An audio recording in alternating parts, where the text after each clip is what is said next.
Day mga ka-Engi, Kuya Mike. Alright.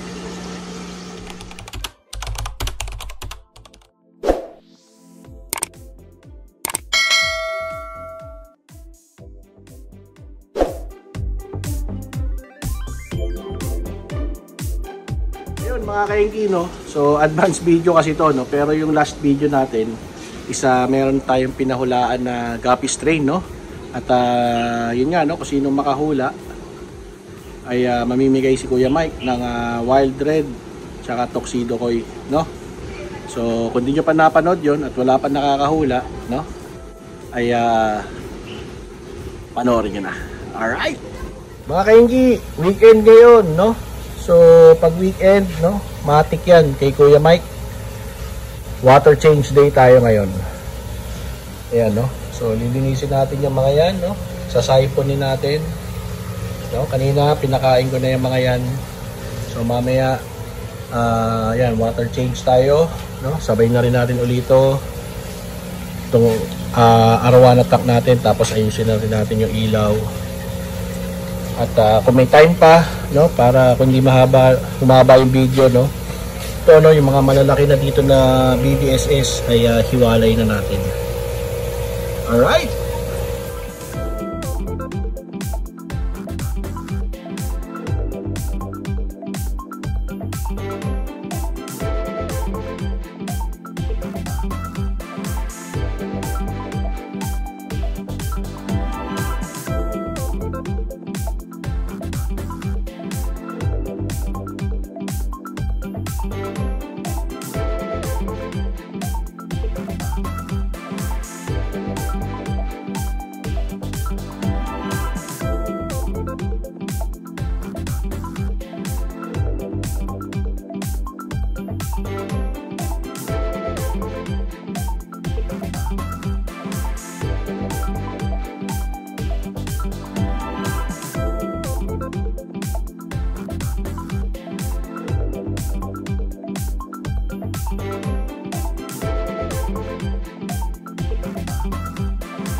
Mga ka-Engi, ayan, nabawasan na natin ng mga tubig, no?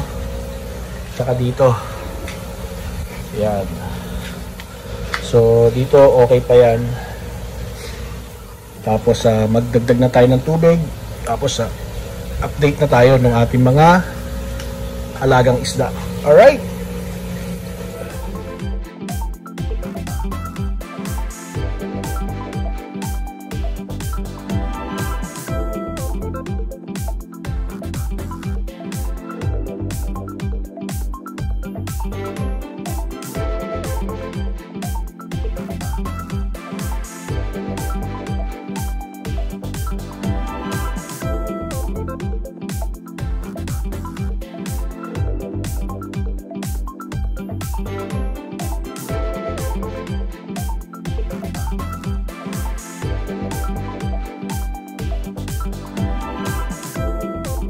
Grabe mga ka-Engi, no? Ayan, no? So tapos na tayo mag top up ulit, no?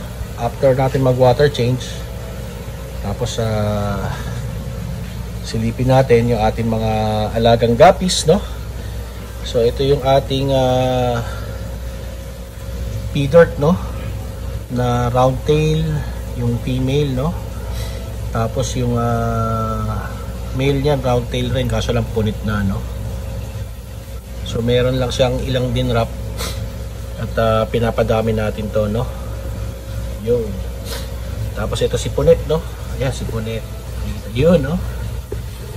Ito yung breeder natin ng Singa Blue, mga ka-Engi. Isipon na naman si Kuya Mike, no. Tapos ito yung ating EBM, no. Itong EBM na to, may din wrap na to, dalawa lang, no. Napaka-tipid. Mararamihin pa natin yan bago natin pwedeng makapag-out, no? Tapos ito yung ating YKC Top Sword na mga breeder. Tapos ito yung ating HBR RT, no? Na collie. Tapos ito yung ating mga full gold ulit. No, mga 5 piraso to, no. So, yan. lumalaki na sila.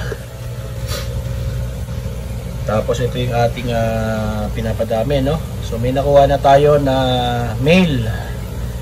So may 5 male dito na AFR, yun, no? Andun pa yung iba. At 8 female, no? So sana maparami natin tong ating AFR, no? Itong ating EBM, maganda to, full mask kasi to, no? Yan, yun, no? So may kita nyo, may maliit to. Ayan, isa. Tapos yun pa yung isa, no?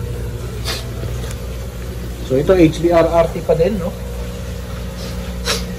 Yan, HBR-RT, pinapalaki natin. Tapos ito yung mga BDSS natin na pinalalaki. Yan, no? Ganda na ito. Yun, no? Tatago lang, eh. Tapos ito yung ating mga full gold, no? May nakita akong 2 fry, pero iniwan ko na lang sila dyan, no? At ito yung ating DEM, no? O yung Dumbo Hermosate, no? Yan. So naghiwalay tayo ng 2 trio. Galing yan dito, no? Yan, dito. Ito yung kanilang mga magulang, no? Yan, no? Actually, may mga anak pa yan dyan. Hindi ko pa nahihiwalay. So, kumuha lang muna tayo ng 2 trio para sa ating pang contingency, no? Tapos ito yung 2 pair natin ng RDSS. Yan, no? Kita nyo naman yan, napakaganda, oh. Show type. Pasok ko kaya sa show to, no? Comment down below, no? Kung pwede natin to isali. Yun, lalo na yung nandun sa likod. Yan, no? So balik tayo dito. Ito yung ating original breeder ng ating HBR-RT Collie, no? Ayan, no? Mga big mama yan, no? Tapos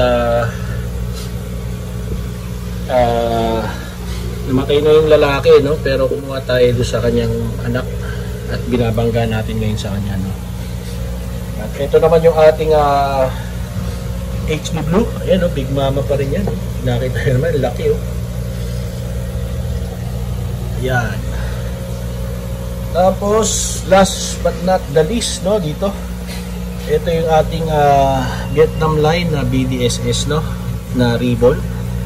Ang lalaki rin nito, mga kaenggi, no.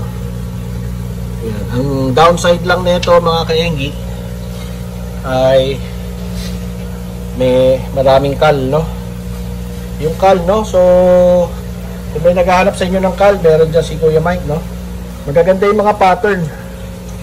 Kaso nga lang, yun nga, may mga red marks, no. Siguro sa next vlog natin, ito yan, no, ilagay ko sa show tank para makita nyo yung kanilang mga pattern.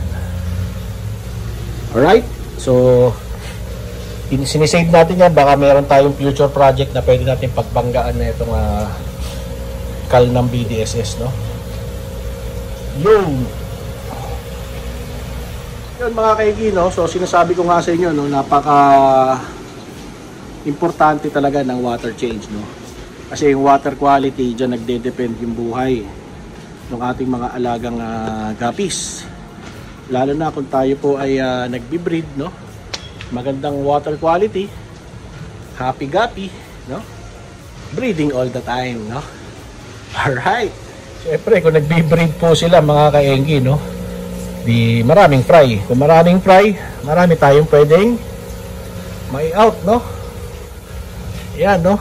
So medyo dumadami na rin yung ating mga mga fry, no, sa ating YKC Top Sword, sa ating Singa Blue, Wild Red, no. Yan, no. Tapos yung ating BDSS, ito yung isang BDSS natin na imported rin to, no, Vietnam, pero hindi siya ribbon, parang ganun, no? Pero may inaanak to na ribbon, eh. Yan. So lumalaki na rin sila. Yan. Tapos ito yung pinalalaki natin na HBR-RT. At ito yung mga BDSS rin natin, no, na pinalalaki na galing doon sa Vietnam line, yung pinakita ko sa inyo kanina. Alright. Sipon na naman si Kuya Mike. Grabe naman, no, kanina wala, eh. Kung kailan naman tayo nag-update, tsaka tayo biglang sinisipon, no. Anyway, sana naiintindihan nyo yung sinasabi ko kahit naisipon si Kuya Mike. At yan yung ating update, no, for today sa ating mga alagang guppies, no. Alright, kung nagustuhan nyo itong video na to or you find it entertaining, no, please consider subscribing. Like and share na rin para dumami tayo dito sa ating community. Mag-comment down below para mas maintindihan ko kung ano yung mga topics na gusto nyo o mai-share ko yung aking mga knowledge dito sa ating community. Alright? So may pa-promo si Kuya Mike, Guess the Strain, no? So sa isang video natin. At kung nahulaan ninyo, no, mag-PM lang kayo kay Kuya Mike, no? Kuya Mike TV, yung aking isang page kung saan ko pinopost yung aking mga new videos, no?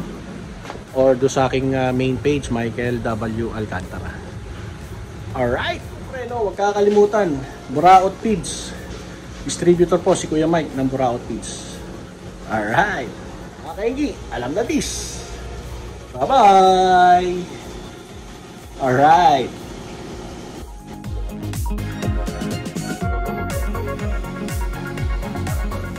Yun mga kaingi, no?